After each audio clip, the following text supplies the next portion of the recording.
So we're making good progress here, but right now the metadata is missing. The metadata which I wanted to display below all these meal titles. And for this, I have this row here, but of course at the moment this row is empty. Now my goal is to output the duration, the complexity, and the affordability of every meal in that row. And if you take a look at the dummy data again, this is all data we are storing in there. Affordability, complexity, and duration. Affordability and complexity are enum values, and duration is simply an integer.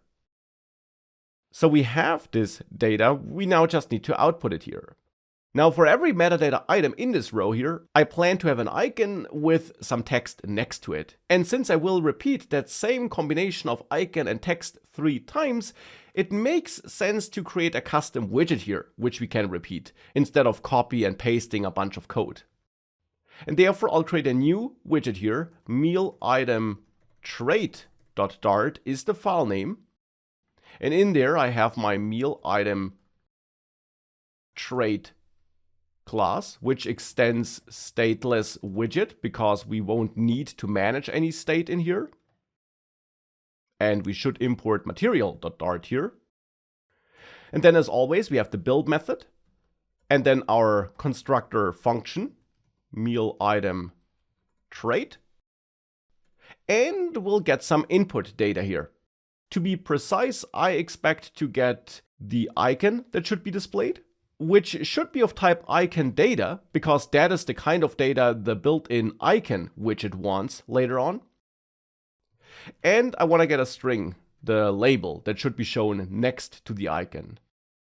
And here in the build method, I then want to output a row which has this icon as a first widget, then a sized box for some spacing, and then a text widget that displays the label.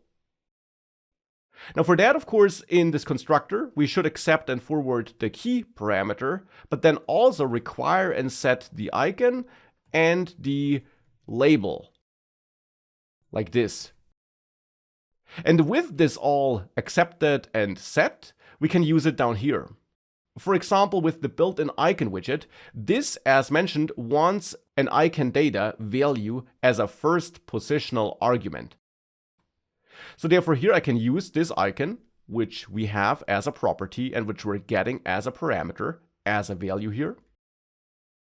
And I'll actually also give this icon a fixed size by setting the size parameter that's accepted by the built-in icon widget and set this to 17.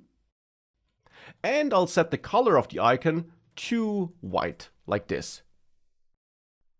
Now for the sized box, I simply want to have some width between icon and text, so some spacing, and I'll set this to a width of 6. And for the text, this of course should output the label, but here I'll then also add some styling, some text style, where I simply want to ensure that we always have some white text here, so that this label is always white. And this can be turned into a constant object here. And that's already all. This is my MealItem trait widget, which I can now reuse inside of the MealItem Dart file. Here in this row at the bottom, I'll add a first MealItem trait. And of course, as always, for that you should make sure that you import this MealItem trait.dart file in which we just worked. And then here we can set an icon and then a label. Now the first piece of metadata which I want to output here is the duration. And for that I think the schedule icon is quite good, because that's this little clock icon here. Well, and then the label is the meal duration, but that, as mentioned before, is an integer. And of course label wants a string, and therefore we have to convert this to a string either by calling toString, or what I'll actually do here, by wrapping this with single quotes and then using this injection syntax here, about which you learned earlier, which also allows me to then add a blank and then min for minutes thereafter, to make this a bit more meaningful and useful to the users of our app. So that's my first MealItem trait being used here. Now if I save this and reload, You therefore see this item here below the title. And you see that for all the meals, of course. Now, by the way, you might be wondering why here we can use a row, which my meal item trait returns in the end, inside of another row. Normally we would get an error and we would need to use expanded, right? Well, here it works without expanded because this row is inside of a column which is inside of this positioned widget, which has left and right set to 0. Therefore, this positioned widget enforces its child, the container, to take exactly that width between the left border of this stack and the right border of this stack. And therefore, we actually have a fixed width, and this fixed width is passed down from the container to the column and from the column to this row. So therefore, this row here is not unconstrained horizontally, and hence it has no problem with another row being inside of it, because even though this row here is unconstrained horizontally, there is a maximum width applied by this row to this meal item trait here. That's how this works here. So that's the first piece of metadata being output here. Then I'll add a sized box here for some spacing with a width of, let's say, 12. And then the next meal item trait. But here I'm not outputting the duration, but instead the complexity. And I think here the work item is a good choice. Now here I therefore want to output the complexity, but the complexity is an enum. And if we take a look at the dummy data, we see that it, for example, is a complexity of simple. Now I'm fine with using this as a text, but I want to make sure that it starts with an uppercase character instead of a lowercase character. And to ensure that this is the case, we need to transform this text here. And for that, I'll add a simple getter to my meal item class here, a getter that will return a string, and a getter which I'll name complexity text without these parentheses here. And in there we can now return meal.complexity.name, because name gives you access to the enum value as a string. And I'll access the first character by using square brackets 0 here, which is a notation you know from lists. This accesses the first list item. Well, turns out that you can use the same notation on string to access the different characters. So this is used to access the first character in a string, because just as in lists, the character indexes start at 0. And now we can call the built-in toUppercase method on this first character to transform it to uppercase. But of course, now we would return only the first character in uppercase. And that's of course not what I want. I still want to return the entire word in the end. So therefore we have to combine this uppercase first character with the rest of the word. And we can do this with the plus operator.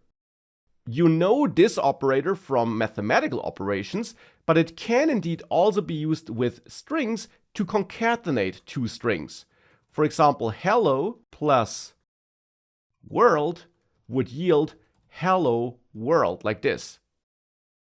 So therefore here I want to concatenate this uppercase character with the rest of this word. So I'll again access meal complexity name. And now to get the word without the first character, we can use the built-in substring method, which is a method that's built into Dart and available on all strings. And substring simply returns a part of a string, starting at start and potentially ending at end, where start and end are string indexes. So here, since strings start at index 0, I pass 1 as a value because I don't want to start at the first character, but at the second character, since the first character is converted to uppercase here, and I then want to append the rest of the word starting at the second character. So that's how we can transform this complexity text, and then we can use this complexity text down there. So instead of accessing meal.complexity, I access complexity text. And now we can actually get rid of these curly braces here, since we now have a simple variable or property that we're accessing here instead of a more complex expression. Well, and now we can repeat that and again add a sized box with the width set to 12, and then one last MealItem trait where I'll choose an icon of attach money, which is this icon here, to output the affordability of the meal. And this is also an enum and therefore should be transformed in the same way. So therefore I'll just copy this code from there and create a new getter called affordability text. And here I access meal.affordability. And I also do this here. And with that, we got this affordability text, which now is output in that last MealItem trait item. And of course, I also want to get rid of min here because we don't need that. And therefore, we can actually get rid of this entire injection syntax because we don't need it anymore, because I just want to output the complexity or affordability texts. Well, and with that, finally, if we save this, you will see that if you restart this, now you got all these metadata items below the title of the meal. Now, as a last step, I want to make sure that this metadata is centered, because right now it's clearly not centered below the title. And to achieve this, in my metadata row here, I'll add a main axis alignment of main axis alignment center. The main axis in a row is from left to right, so this will center the items horizontally. And with that, this now looks much better.